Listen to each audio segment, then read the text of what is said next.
Hola a todos. El reto de esta semana va a ir de geometría transformacional. Matrices interpretadas como funciones en el plano o en el espacio que permiten transformar las figuras, que permiten hacer movimientos, giros en el plano o en el espacio.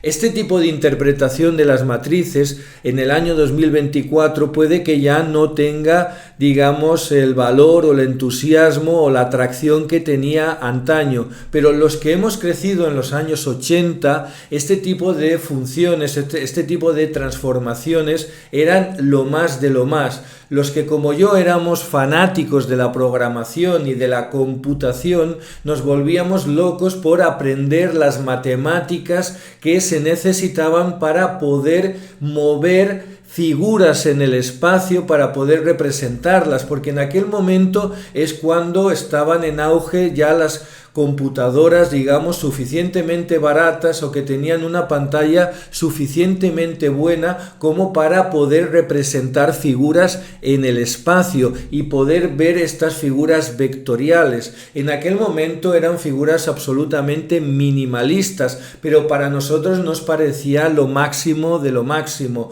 lo más. Recuerdo la cantidad de monedas de 25 pesetas que nos gastábamos en videojuegos como Battlezone, que era un videojuego en el cual tú podías interaccionar en una zona en la cual interaccionabas con unos tanques y unas pirámides totalmente minimalistas, vectoriales, pero que giraban, se acercaban, tú te movías por ese espacio tridimensional. Y para nosotros, los programadores en aquella época, aprender las matemáticas que había detrás de este tipo de programas, de computaciones, era absolutamente fundamental.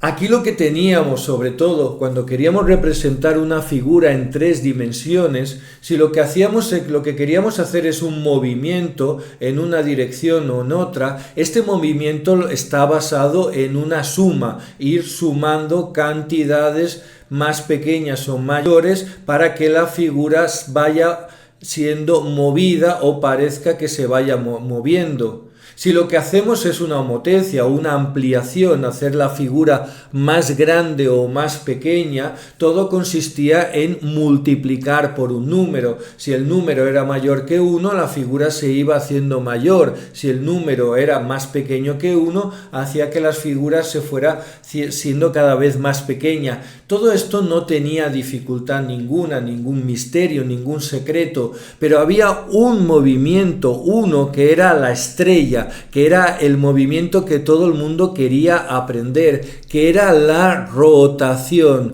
poder girar una figura en el espacio alrededor de un centro, ver cómo esa figura gira. Esta era el gran objetivo, hacer que una figura girara, ver cómo podíamos hacer una rotación. Y aquí es cuando entraba de forma absolutamente fundamental la trigonometría, pero la trigonometría dentro de una operación que era la multiplicación de matrices. La multiplicación de matrices interpretada como una rotación, con su seno, su coseno allí bien colocados, y efectivamente era maravilloso ver cómo toda ese movimiento que era una multiplicación por una matriz de rotación efectivamente generaba en la pantalla esa rotación tan deseada y tan suave. Y como en aquella época Internet todavía no existía, todo lo aprendíamos a través de los libros. Había auténticas maravillas. Por ejemplo, la editorial Paraninfo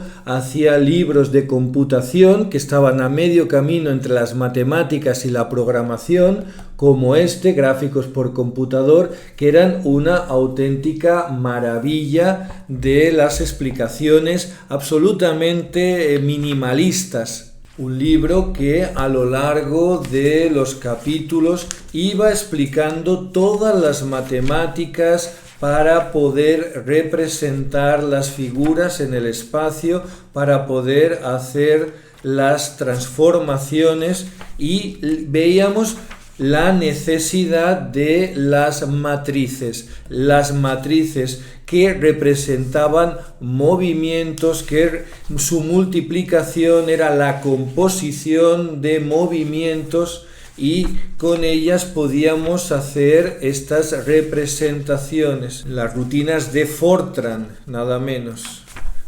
Las figuras, la matemática de la perspectiva para poder visualizar una figura en pantalla como corte con un plano imaginario que es la pantalla del ordenador, los algoritmos de línea oculta para poder ocultar las líneas o las caras que no aparecen en pantalla para ahorrar tiempo.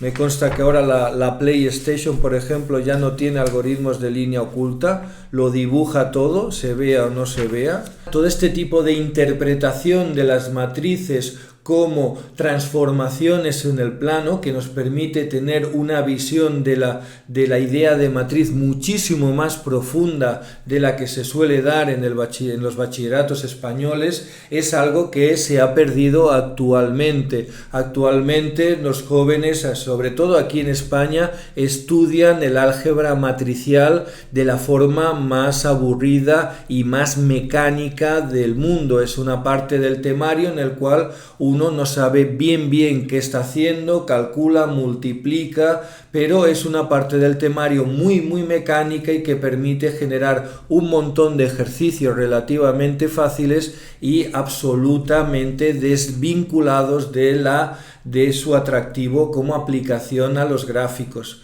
Pero aún en alguna selectividad de Europa podemos encontrar cómo se incluyen las transformaciones lineales en la selectividad y cómo aparecen problemas de este tipo en selectividad.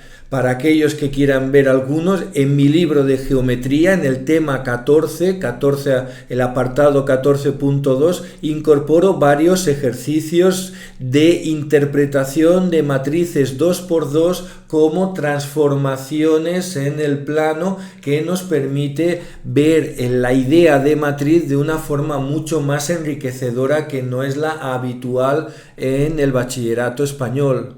Ya digo, en el apartado 14.3 del libro de geometría, que podéis descargar de forma totalmente gratuita, tenéis el enlace en la descripción de este vídeo, podéis encontrar muchos ejercicios de interpretación matricial de transformaciones en el plano. Pero al final, como reto, os propongo este problema, este ejercicio, una transformación lineal, aquí la podéis ver en pantalla, en la cual en el plano nos dan una serie de puntos y nos dicen que una transformación lineal envía el punto B al punto E y el punto D al punto A. ¿Cuál es la imagen del punto A? Y nos dan 5 opciones: el punto B, el punto C, el punto F, el G o el H. Hasta la próxima semana.